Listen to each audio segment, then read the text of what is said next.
Encantados se encuentren en esta segunda parte de la clase de disertación que estoy realizando en el día de hoy, 28 de marzo de 2023, fundamentalmente a mis alumnos de la Universidad Central de Venezuela en la asignatura Derecho Procesal Penal, sección S, y al público en general que esté observando, aunque sea de forma diferida, estas clases estas que la pueden encontrar en mi canal YouTube, Ángel Serpa Ponte, a los efectos de quien quiera suscribirse al mismo. Bueno, les estaba hablando del tema de la competencia en razón de la conexión o la competencia en razón de la conectividad. Recuerden que esta sesión de hoy, esta de ahorita, tiene que ser vinculada a la sesión anterior, que es sobre el mismo tema. Y les decía que ese juez que tiene potestad de administrar justicia, lo hace en razón de la materia, competencia en razón de la materia, competencia en razón del territorio, competencia en razón de la persona, competencia en razón de la función y finalmente competencia en razón de la conectividad o de la conexión. Ya inclusive en la sesión anterior habíamos abordado sobre si era viable o no hablar de una competencia en razón de la cuantía en el proceso penal. Les decía yo que el principio que tendría que respetarse en atención a la competencia en razón de la conexión es el principio de la unidad del proceso y que fundamentalmente se estructuraba en tres hipótesis. Uno, que en la medida de lo posible, todas las causas que se le endilgaran, que se les indicaran a una persona, debían ser conocidas por un mismo tribunal. En segundo lugar, frente a un mismo delito, todos los que intervinieron en ese mismo delito, en la medida de lo posible, bien sean perpetradores o partícipes, tienen que ser conocidos por el mismo tribunal. Y la otra hipótesis es la de delito medio, delito fin, en el sentido que cuando alguien comete un delito medio instrumental para la realización de otro delito de mayor significación ulterior, entonces en la medida de lo posible debían ser conocidas por el mismo tribunal. Esto para evitar sentencias contradictorias, pero también por un efecto instrumental práctico importante. Es decir, esa persona, si ha sido convocada a una misma audiencia por cada delito que ha sido cometido en diferentes circuitos judiciales, no pudiera estar en todas esas audiencias al mismo tiempo. A lo mejor viene alguno de ustedes y me diría, y lo cual con justa razón, me diría, profesor, esto ya está resuelto por el tema de la virtualización. Esa persona sencillamente va a entrar en un link, ¿verdad?, con los diferentes tribunales en los cuales se realiza la audiencia de imputación y esa persona en ese mismo momento, después que termine una audiencia, la otra y no tendría por qué trasladarse. Pero es que la virtualización como una excepción es una excepción a la inmediación en la medida de lo posible. El principio de audiencia implica fundamentalmente la realización del auditare en una relación presencial para evitar contratiempo o fraudes, etcétera, etcétera. A lo mejor, fíjense ustedes, si detrás mío estuviese un espejo, ya ustedes sabrían si yo, frente a mí, yo lo que tengo es un texto que estoy leyendo, ¿verdad? O qué es lo que yo tengo frente a mí. Imagínate si yo fuese la persona que tiene que responder un testimonio sin leer o un perito. Entonces, ¿cómo sabemos si alguien me está dictando o alguien me está enfocando allí lo que yo estoy diciendo? Bueno, si yo tuviese un espejo atrás, la cámara me estaría viendo a mí, pero también estaría viendo lo que yo tengo de frente. Pero bueno, fundamentalmente, decía yo que esto, en la hipótesis de una persona que ya ha cometido muchos delitos y que aquí es donde se pudiera entender un poco esto del concurso de delitos, lo cual regula el artículo 86 siguientes del Código Penal y decir, bueno, vale, si son muchos los delitos, vamos a hacer lo siguiente, que él purgue la pena, en primer lugar, por el delito de mayor significación y después que purgue la pena por los otros delitos.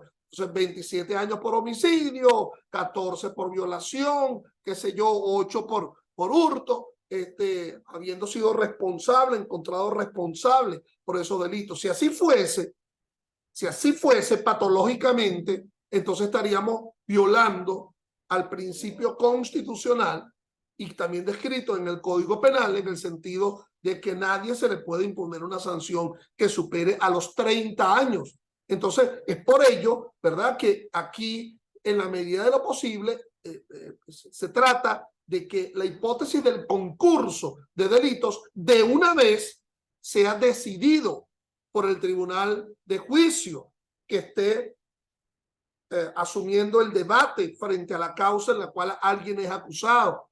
Pero que si no es posible, entonces ese concurso, esa relación concursal, la tendría que realizar excepcionalmente el tribunal de ejecución, que es al que le corresponde por atribución competencial la ejecutabilidad o ejecutoriedad de sentencias condenatorias. A lo mejor como un embudo que provienen de diferentes tribunales. Este de Caracas condenando a 27 años. Este otro de Aragua condenando a 14 años. Y este otro de Nueva Esparta condenando a 6. Y tipo embudo, todo esto llega a ese solo tribunal de ejecución, quien tiene que ejecutar la sentencia condenatoria. Y mal podría ese tribunal de ejecución decir que purgue los 27 y que después los 14, porque no, tendría que realizar las pautas del concurso ese mismo tribunal de ejecución. Entonces, en la medida de lo posible, que se respete la unidad del proceso.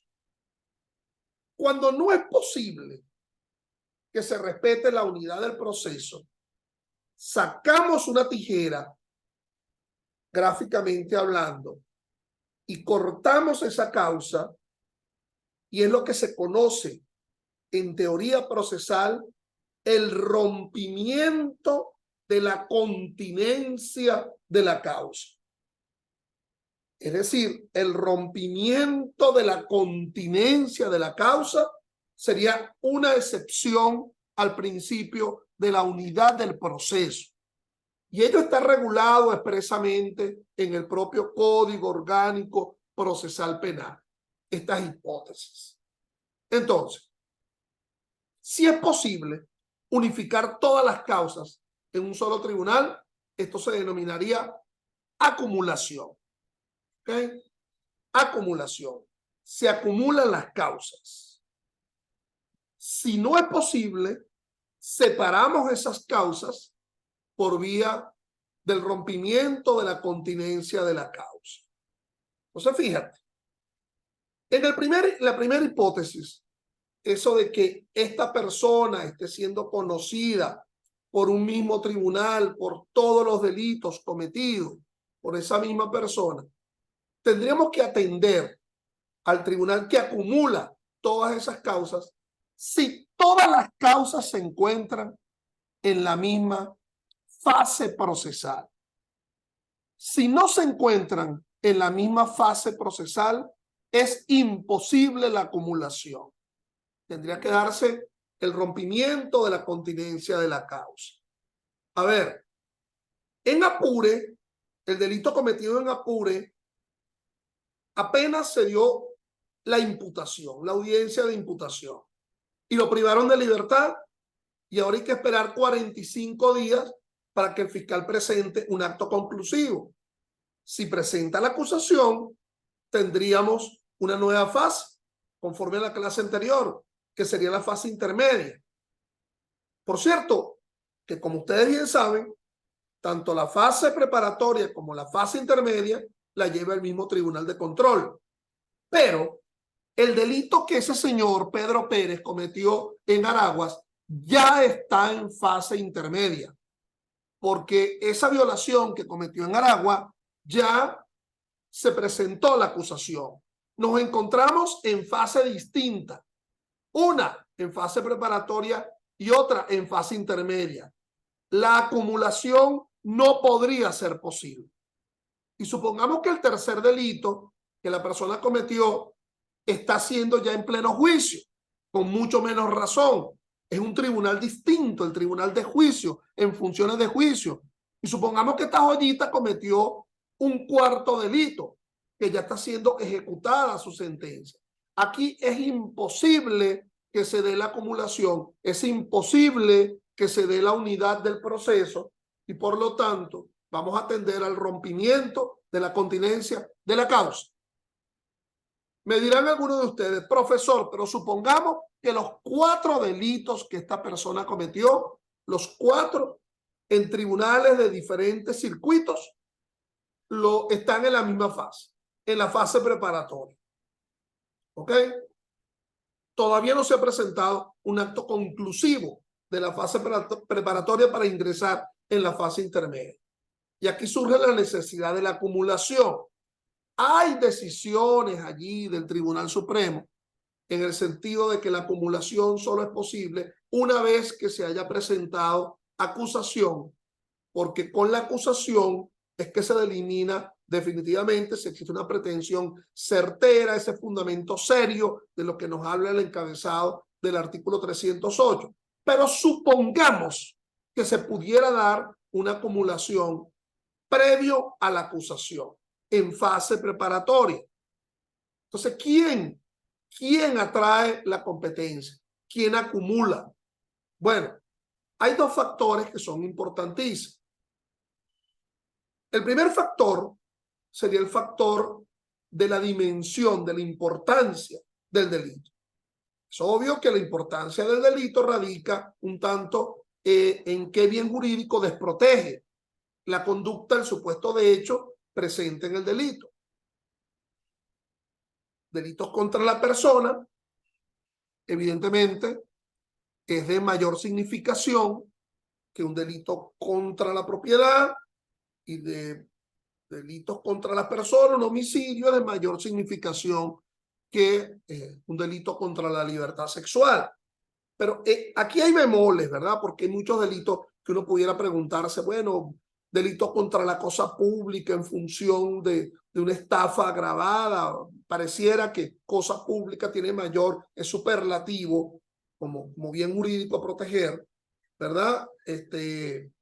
Porque no solamente es la propiedad, sino la lealtad funcionarial la que está presente y como bien jurídico a ser protegido. Ahora bien, hay otro factor que incorporo acá, escúchenme bien, y el factor es la prevención. La palabra prevención que yo utilizo, que yo acabo de utilizar, lo tienen que asumir ustedes como una circunstancia procesal y no criminológica. Es decir, cuando yo hablo de prevención, no es que estoy hablando de prevención del delito, no, nada de esto. Es una referencia, digamos, procesal, que se parece un tanto a lo que se denomina prevención en el ámbito castrense.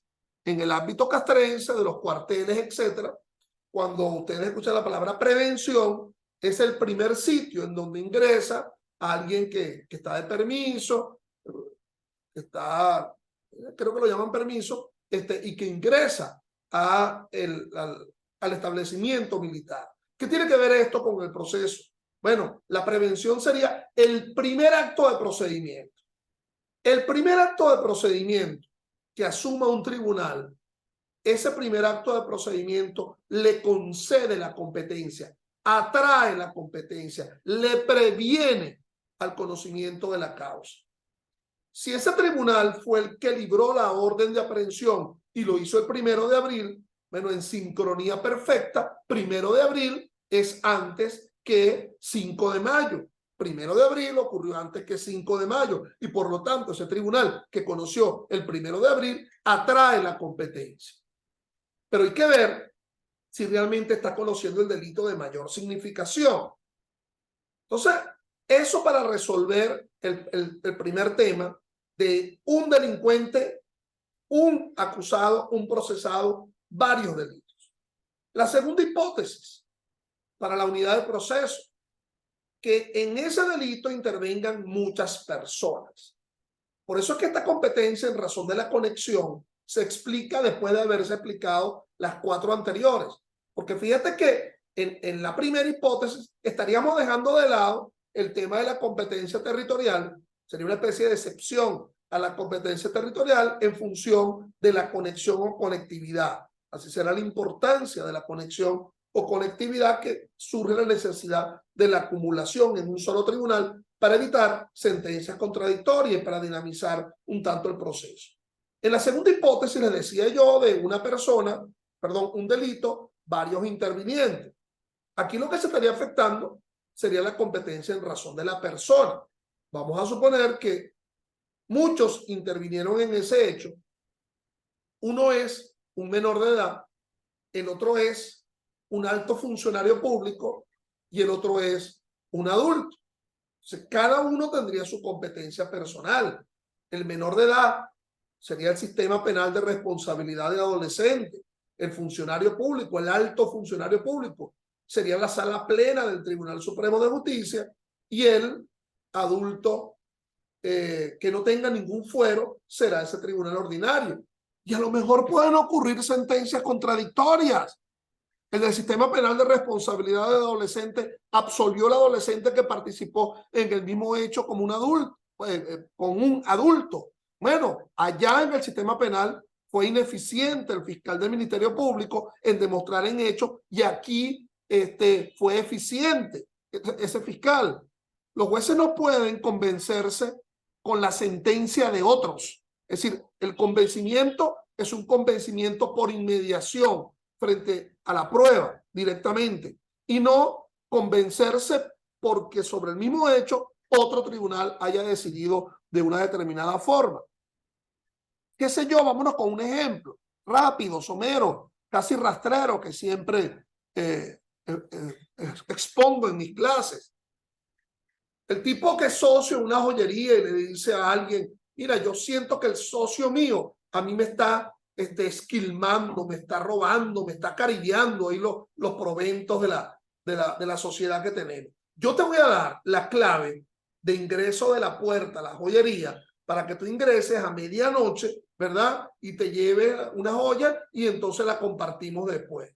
Y entonces le dirá esa persona que es requerida en esos, entre comillas, servicios: ¿y cómo yo ingreso? ¿Dónde queda esa joyería? En un centro comercial. Bueno, ahí en ese centro comercial hay películas. Ahorita están pasando, el país se arregló, entonces están pasando películas 9 de la noche, 10 de la noche. Ponte una película de esas larguísimas que estén dando, Titanic, por ejemplo, y sales a medianoche o de madrugada, y entonces llegas al sitio donde está la joyería y llévate a alguien, porque a lo mejor es bastante, ¿ok? Y búscate a alguien que te espere afuera del centro comercial. Ese que acepta le dicen: sí, yo me voy a llevar uno que le dicen el chamo. Y el chamo es porque precisamente es menor de edad, menor de 18.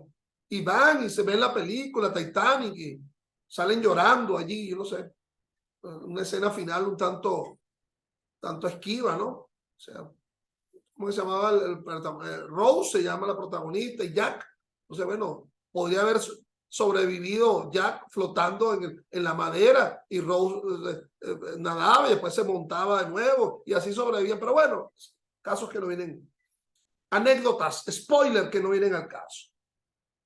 Entonces, van al sitio. Por cierto que los vigilantes del centro comercial les parece raro ese señor allá afuera, ese aguantador, ese taxista. El tipo dice todo, el tipo dice que adentro él está esperando a alguien que se va a llevar una joya. Bueno, imagínate tú ante eso. Bueno, lo presentan a la policía, y entonces el otro tipo, el que se llevó la joya, el adulto, emprendió veloz huida, y el adolescente se quedó escondido en un baño en el centro comercial y salió a los 2 días y salió al día.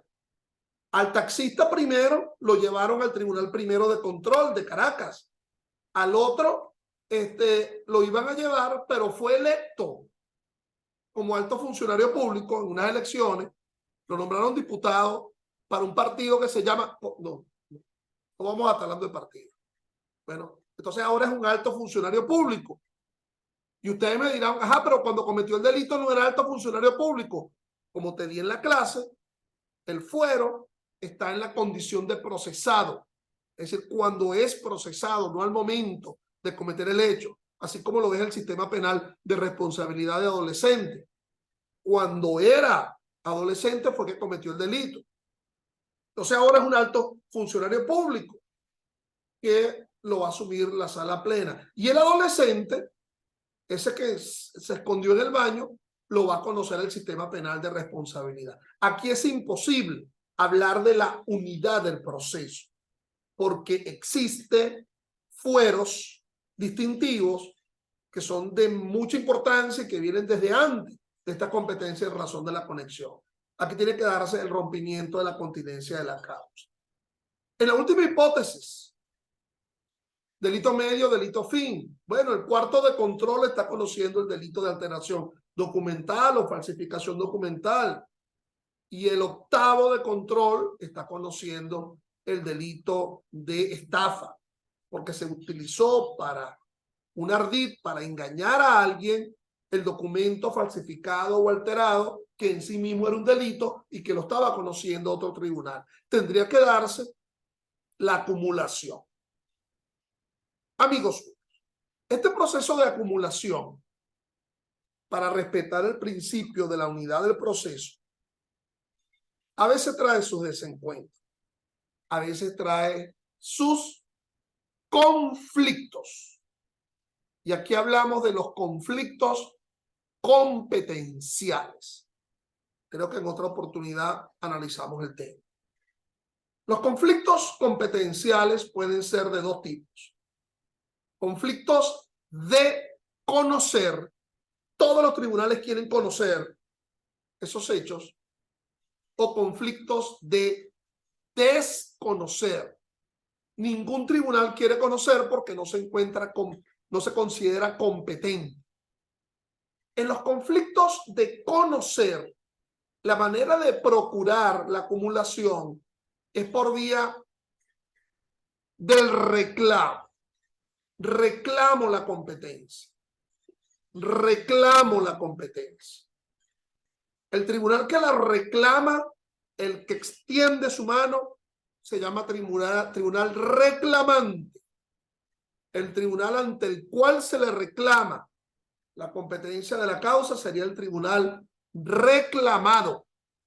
Ese sería un conflicto de conocer, de contenido positivo. El conflicto negativo sería, o el de desconocer, ya no sería por el reclamo, sino que sería por la declinación. Me despojo de la competencia, declino la competencia, te la entrego la competencia. Estoy declinándola, ¿verdad? Y te la entrego, te entrego la competencia. ¿Ok? Entonces,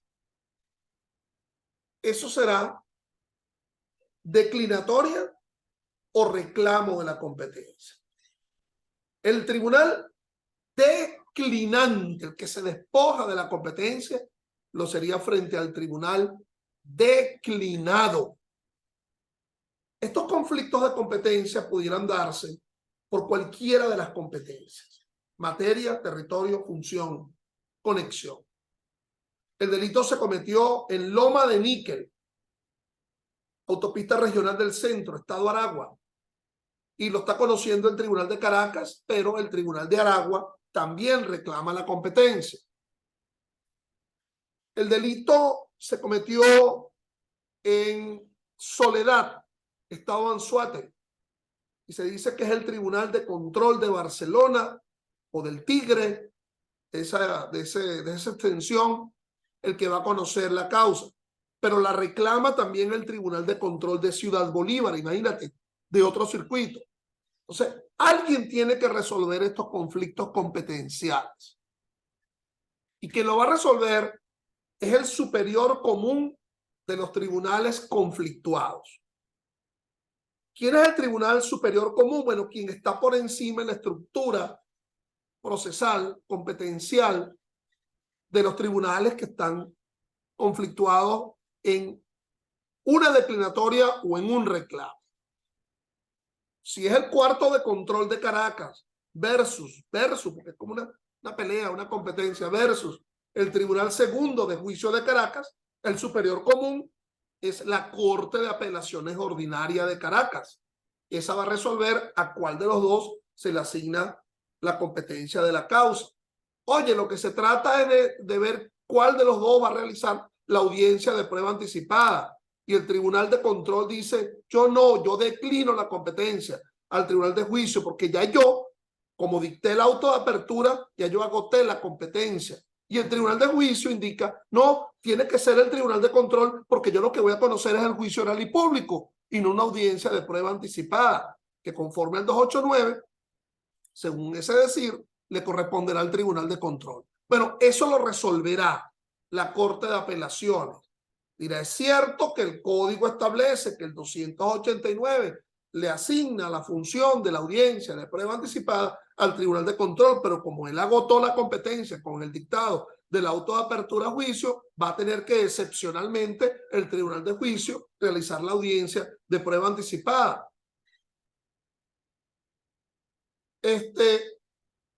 Si los conflictuados son tribunales de la jurisdicción penal especial, el cuarto de control de violencia de género de Aragua versus el octavo de control de violencia de género de Aragua, bueno, será la Corte de Apelaciones de la jurisdicción de violencia de género, de esa jurisdicción especial, de esa sección, ¿verdad?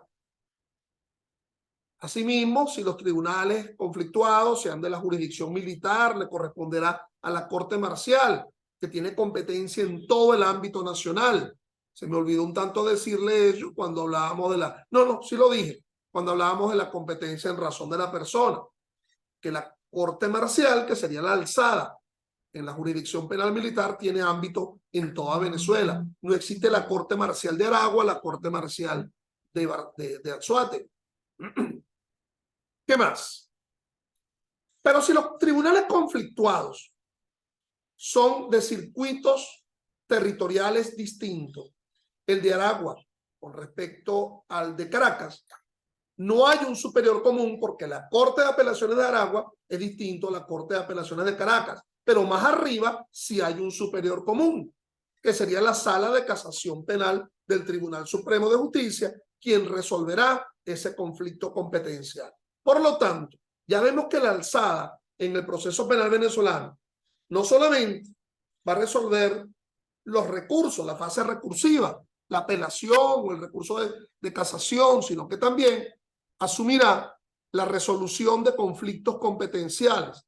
Y también cuando un tribunal, cuando un juez inferior sea recusado o él se inhiba, le corresponderá dirimir esa incidencia de apartamiento, le corresponderá dirimirlo por parte de la alzada, cuando no exista otro tribunal que dirima ello conforme lo establezca la ley orgánica del Poder Judicial. Entonces, dicho lo anterior, vamos a darle un paseo a la referencia normativa sobre el tema de la competencia en razón de la conexión. El 73 establece cuáles son las hipótesis de los llamados delitos conexos.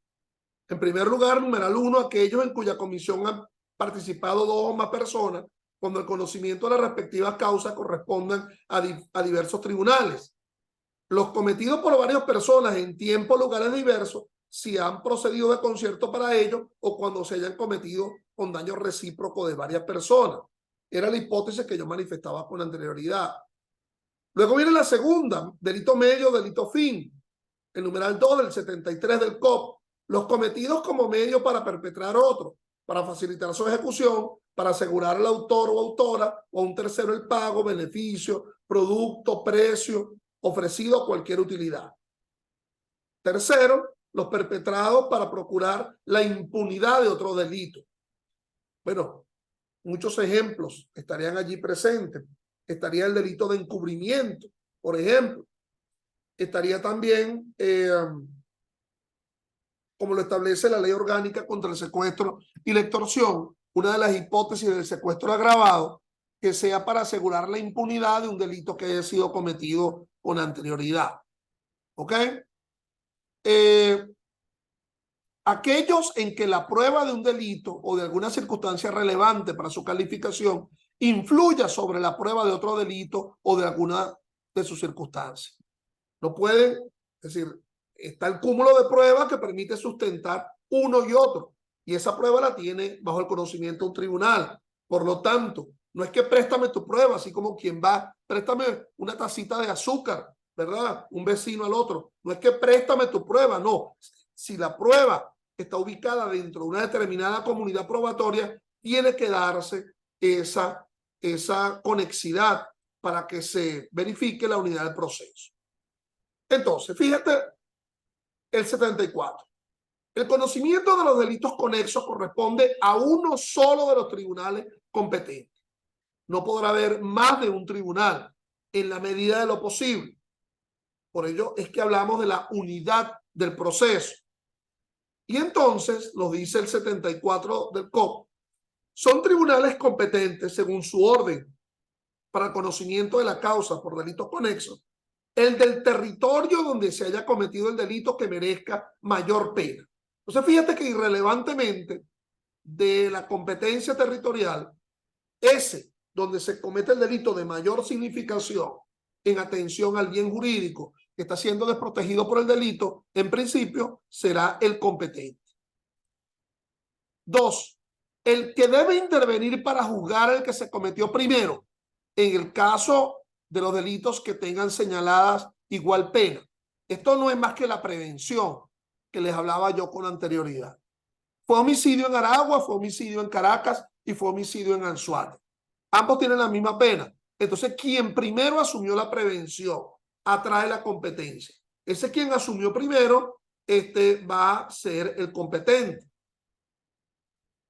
Entonces, la unidad, la prevención lo describe el artículo 75, en el sentido que la prevención se determina por el primer acto de procedimiento, cualquiera sea su naturaleza, que se realice ante un tribunal.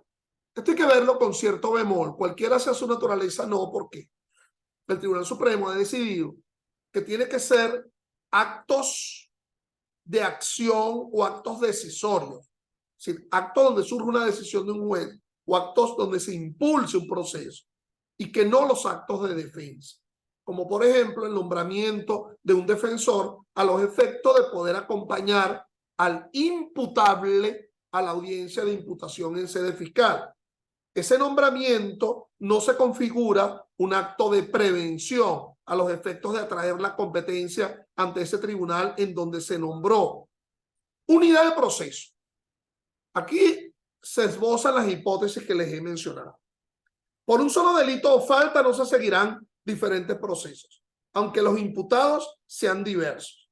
Ni tampoco se seguirá al mismo tiempo contra un imputado diversos procesos, aunque haya cometido diferentes delitos o faltas, salvo los casos de excepción que establece este código. Si se imputan varios delitos, será competente el tribunal con competencia para juzgar el delito más grave. Por lo tanto, el carácter superlativo del delito de mayor significación también conduce a la atracción de la competencia, al fuero de atracción a ese tribunal que previno el conocimiento de ese delito de mayor significación. Pero fíjate que la unidad de proceso dice, a menos que se dé un caso de excepción que establece este código. Y los casos de excepción, los de rompimiento de la continencia de la causa, están descritos en el 77 del Código Orgánico Procesal Penal, en donde hay que separarse las causas.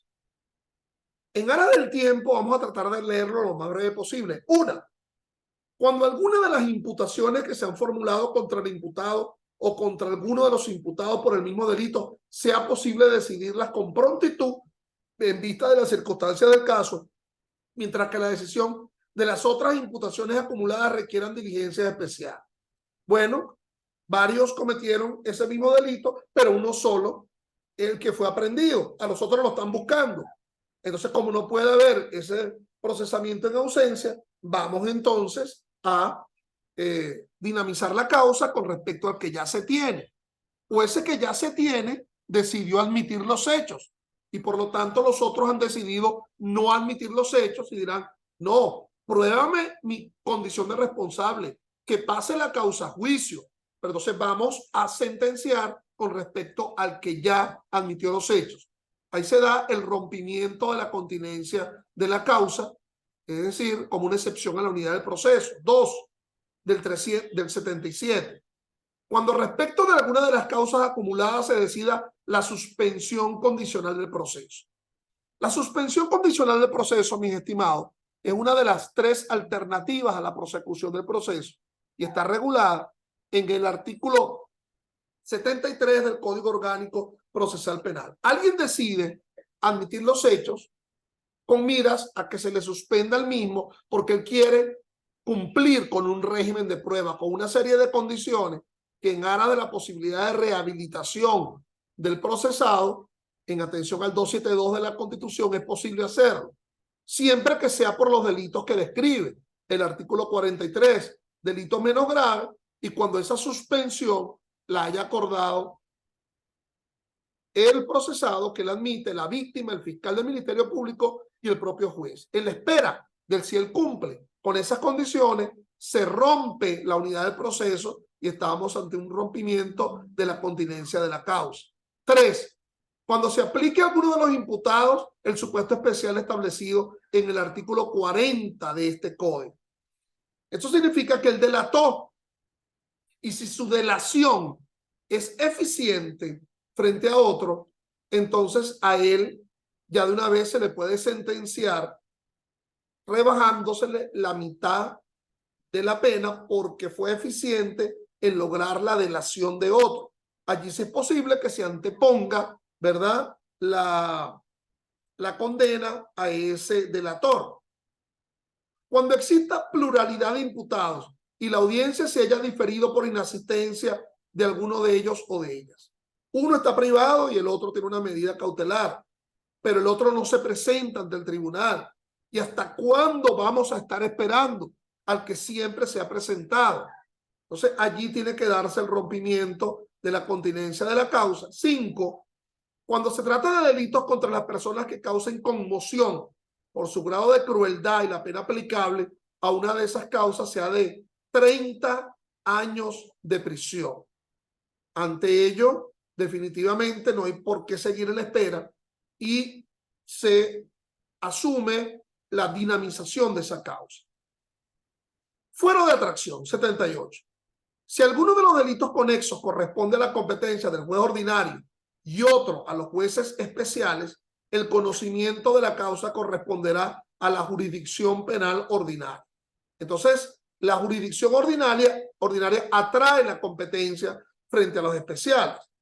Cuando a una misma persona se le atribuye comisión de delitos de acción pública y de acción de instancia de parte agraviada, el conocimiento de la causa corresponderá al juez competente para el juzgamiento del delito de acción pública y se seguirá las reglas del procedimiento ordinario.